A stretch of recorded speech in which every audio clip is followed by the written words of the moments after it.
Hey party people, Feliciano Kenobi here with Stories Teach, and welcome to the Game of Power series where I talk about the 48 Laws of Power and how Game of Thrones characters use or misuse these laws to play the Game of Thrones. And today, I want to talk about Aerys Targaryen II, otherwise known as the Mad King. So, if you guys are ready, let's get started. When I first start writing my scripts, I do a little bit of research. I reread through parts of their story and pretty much create a write-up of wins and losses that they experienced during their arcs. Then what I do is I look through the 48 Laws of Powers to see if a violation or a proper execution of any of these laws would contribute to their wins or losses. Well, when I started doing this for the Mad King, I got really excited because he took so many L's. No one took him seriously as king. Everyone thought he was crazy. His son conspired to take the throne from him, allegedly. He killed Lord Stark and his son, causing a rebellion. Tywin Lannister tricked him and took over the city, and he was ultimately killed by his own king guard. So, like I said, he took a lot of L's. Now, I'm not here to theorize as to why he was mad, or if Bran was to blame, like some of the fan theories propose, but I want to go through some of the laws, and spoiler alert, they're all violations. So for our first law, I want to talk about law number 7. Get others to do work for you, but always take the credit. With Aerys being king, everyone always does something for him, obviously. Where this law gets interesting for him is Tywin. The hand of the king is supposed to do all the dirty work for the king, but unfortunately for Aerys, everyone in court felt the ruler was ultimately Tywin and not himself. This leads to a lot of complications and tensions with Tywin himself, and this law is also wrapped up very closely to another law that I want to talk about. The second law, law number 5, so much depends on reputation, guarding with your life. The reason why these two laws relate in this situation is because violations of both laws fed into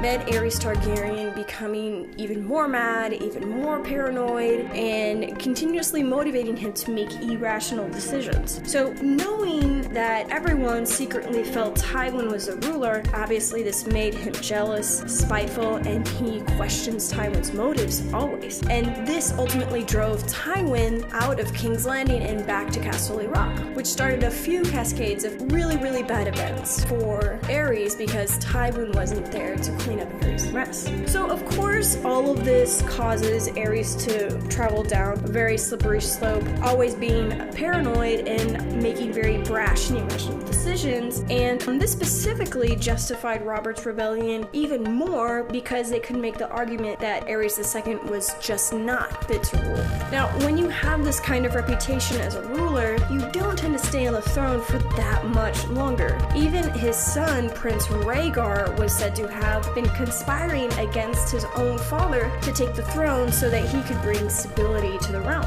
So there were a lot of things Aerys did that contributed to his downfall. And I would say, of course, killing the Starks was not the only thing that ultimately led to Aerys' death. It was definitely the straw that killed the camel's back, and something which ultimately started a cascade of events that couldn't be remedied or undone. Which brings us to another law that I'd like to talk about. Law number 26, keep your hands clean. There wasn't anything anyone could do to convince Aerys not to kill the Starks. I bet many in court were scared that if they spoke out, they would be killed as well. I mean, go fig, the king is mad. I don't agree with Aerys' decisions to kill the Starks, obviously, because it's not a smart one. But if he was hell-bent on getting them killed, publicly and very obviously showing that it was your choice is really not the right thing to do in this situation. There is no way Aerys could do without dealing with those unwanted consequences of being their killers, ultimately. But there were other ways he could have gone about killing them if he was so intent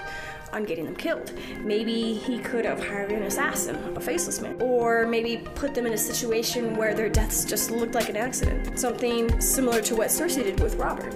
The point is, with this law, is to not get your hands dirty because you become a target for revenge and you create more enemies, which is ultimately what happened to Aerys. Even though Jaime Lannister was the one who ultimately killed him, he was definitely on Ned Stark's and Robert Baratheon's death lists. It would have been much better better for Aerys if he was able to pin the blame for the deaths on someone else or some other external event rather than himself, potentially buying him more time on the throne. But with everything said and done, Aerys lost the Game of Thrones because he was mad. Hopefully, when Winds of Winter comes out, we'll find out a little bit more about the Bran theories and if he was really the voice inside Aerys' head telling them to burn them. But what do you think? Do you think Bran helped Aerys go mad? What do you think would have happened if Aerys did what Varys suggested and didn't let the Lannister army into the city? Or what do you think would have happened if Jaime hadn't killed Aerys when he did? Does that mean that King's Landing would have gone up in wildfire flames? Let me know what you think in the comments. Let's get a discussion going. Thank you so much for tuning in today. Be sure to like and subscribe if you want to see more videos like this. I appreciate you tuning in, and I have a great lineup of characters to discuss for the rest of this month, so stick around for all that. Take it easy, party people.